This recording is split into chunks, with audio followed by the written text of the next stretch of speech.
بسم اللہ الرحمن الرحیم۔ السلام علیکم ویورز، امید ہے آپ سب خیریت سے ہوں گے۔ ویورز، اس ویڈیو میں ہم آپ کو پاکستان کو درپیش اہم مسائل اور ان کا حل پیش کرنے والے ہیں۔ دوسری اہم گزارش یہ ہے کہ سوشل میڈیا فائر وال ایکٹیو ہے، ممکن ہے تو اس چینل کو سبسکرائب، ویڈیو کو لائک، شیئر اور کمنٹ ضرور کریں، شکریہ۔ پاکستان کو درپیش اہم مسائل اور ان کا حل۔ پاکستان برصغیر کے مسلمانوں پر اللہ تعالیٰ کا بہت بڑا احسان تھا۔ یہ خلافت کے خاتمے کے بعد دنیا کے نقشے پر ابھرنے والی پہلی نظریاتی اسلامی ریاست تھی، جس کے قیام کا مقصد اسلام کے مسلمہ اصولوں پر عمل پیرا ہو کر عوام الناس کے مسائل کو حل کرنا تھا۔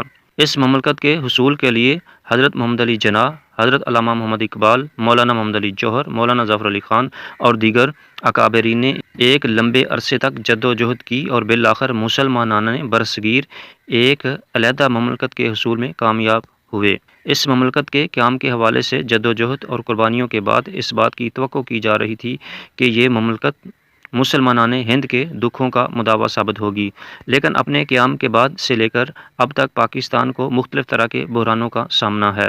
پاکستان کو درپیش مسائل کا غیر جانبدارانہ تجزیہ کیے جائے تو پاکستان کے اہم مسائل درجہ ذیل ہیں۔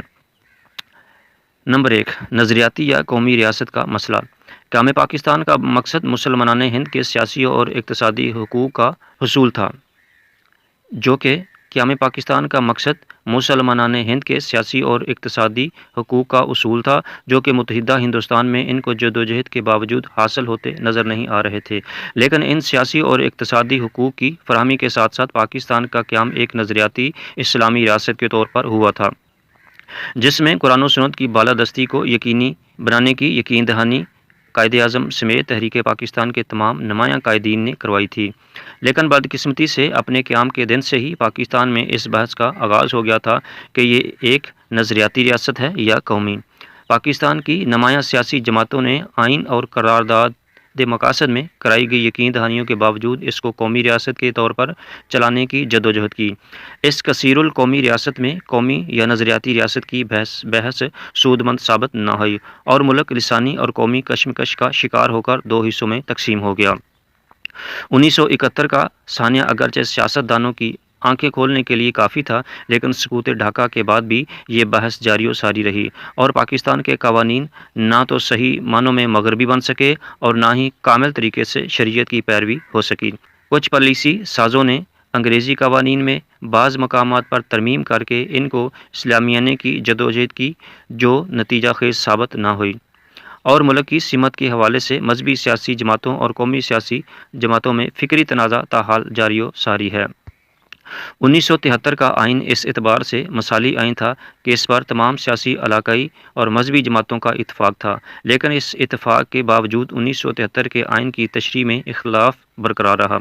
نظریاتی طور پر تو آئین کی نمایاں شقیں قرآن و سنت کی بالادستی کی ضمانت دیتی ہیں، لیکن حقیقی معنوں میں آج بھی پاکستان نفاذ اسلام کی منزل سے کوسوں دور ہے۔ نمبر 2، سیاسی عدم استحکام۔ پاکستان سیاسی ساخت کے اعتبار کے حوالے سے وفاقی پارلیمانی ریاست ہے۔ ملک کی تمام سیاسی اور مذہبی اور طبقاتی جماعتوں کو اپنے اپنے منشور کے لحاظ سے انتخابات میں حصہ لینے کا پورا حق حاصل ہے، لیکن پارلیمانی نظام پر اتفاق کرنے کے باوجود پاکستان 77 برس میں سیاسی طور پر مستحکم نہ ہو سکا۔ اس کی دو وجوہ ہیں۔ سیاسی عمل میں انقطاع۔ پاکستان کے قیام سے لے کر اب تک کئی مرتبہ سیاسی عمل انقطاع کا شکار ہوا اور آئین کی جگہ طویل عرصے تک ملک میں مارشاء اللہ مسلط رہا۔ سیاسی جماعتوں کی توانائیوں کا بڑا حصہ آمریتوں کے خلاف جدوجہد کرنے میں صرف ہوتا رہا۔ انتخابی دھاندلیاں اور نتائج کو قبول نہ کرنا۔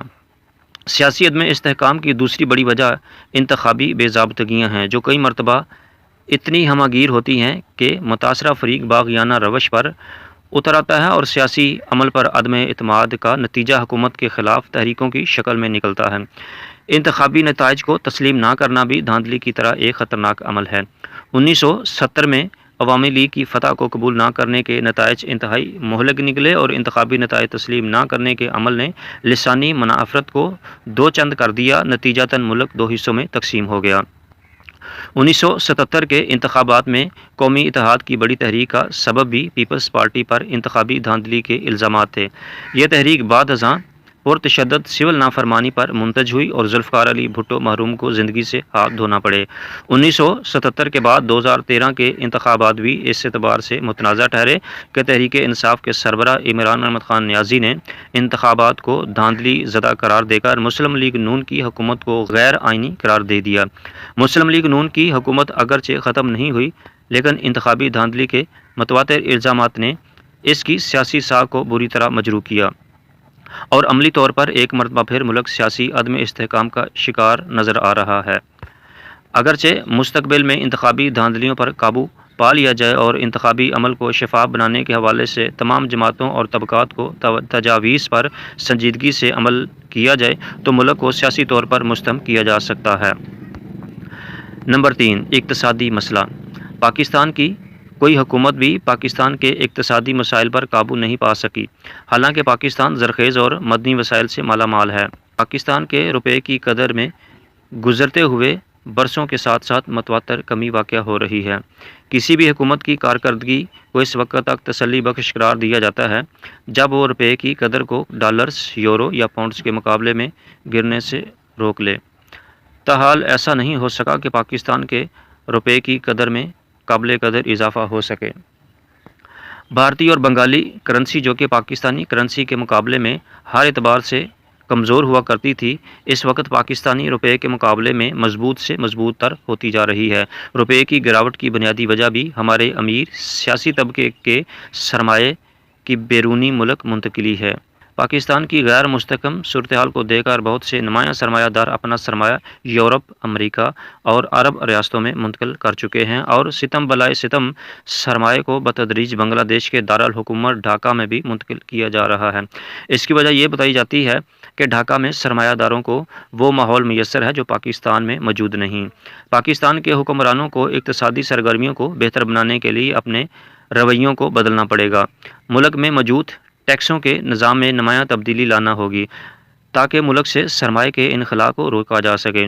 اگر حکومتوں نے اس سلسلے میں مؤثر اقدامات نہ کیے تو کینیڈا اور برطانیہ اور آسٹریلیا کے امیگریشن قوانین کی وجہ سے سرمایہ کے ساتھ ساتھ ملک کے ذہین لوگوں کی بڑی تعداد بھی بتدریج ان ممالک میں منتقل ہوتی چلی جائے گی۔ نمبر 4، بدامنی اور لاقانونیت کا مسئلہ۔ ملک کئی اشروں سے بدامنی اور لاقانونیت کا شکار ہے، جس کی بڑی وجہ پولیس کی ناقص کارکردگی ہے۔ پولیس کی کمزور کارکردگی کی نمایاں وجہ سیاسی بھرتیاں اور سیاسی بنیادوں پر تقرریاں اور تبادلے ہیں۔ ملک میں امن و امان کو بہتر بنانے کی بجائے حکومتیں پولیس کو سیاسی حریفوں کو ہراساں کرنے اور حزب اختلاف کے اجتماعات کو رکوانے کے لیے استعمال کرتی ہیں۔ اگر پولیس کے محکمے کو سیاسی مداخلت سے پاک کر دیا جائے تو اس کو اپنے اہداف کے حصول کے لیے خود مختار بنایا جائے اور اس میں تقرریوں اور تبادلوں کے اختیارات محکمے کو دے دیے جائیں جو میرٹ اور پیشہ ورانہ خدمات کی بنیاد پر افسران کو ترقی دیں تو ملک میں امن و امان کی صورتحال بہت بہتر ہو سکتی ہے۔ نمبر 5، فرقہ واریت۔ ملک کئی اشروں سے فرقہ واریت کا بھی شکار ہے۔ کتنی ہی قیمتی جانیں بلا وجہ نفرت کی بھینٹ چڑھ چکی ہیں۔ اس مسئلے کے پائیدار حل کے لیے حکومتوں نے ترجیحی بنیادوں پر کوئی اقدامات نہیں کیے۔ ملی یکجہتی جیسا مؤثر ادارہ بھی تمام مکاتب فکر کے جید علماء کی